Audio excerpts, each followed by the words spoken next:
মেজাজি, তেড়া, গোয়ার, সবাইকে দমায় রাখে, এই টাইপের লোক। নাম্বার 6, অধীনস্থদেরকে, প্রজাদেরকে, যে সমস্ত শাসকেরা, যে সমস্ত রাজারা, যে সমস্ত রাষ্ট্রপ্রধানেরা, সরকার প্রধানেরা বা যে যে লেভেলে আছে সে তার প্রজাদেরকে ধোকা দেয় যে তারা। নাম্বার 7, অন্যের সম্পদকে অন্যায়ভাবে আত্মসাৎকারী ব্যক্তি। নাম্বার 8, উপকার করে কারোর খোঁটা দেয় যে ব্যক্তি, সে জান্নাতে যাবে না। নাম্বার 9, চগলখোর ব্যক্তি জান্নাতে যাবে না, মানুষের পিছনে কথা লাগায় বেড়ায় একজনের আরেকজনের কাছে।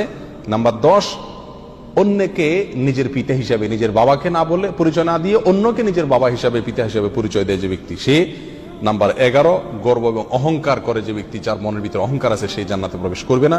নাম্বার 12, রাসূলুল্লাহ সাল্লাল্লাহু আলাইহি সাল্লামকে যে ব্যক্তি ফলো করে না, তার নির্দেশকে মান্য করে না, সেই ব্যক্তি। নাম্বার 13, অকারণে তালাক কামনা করে, তালাক চায় যে মহিলা, সেই মহিলা। নাম্বার 14,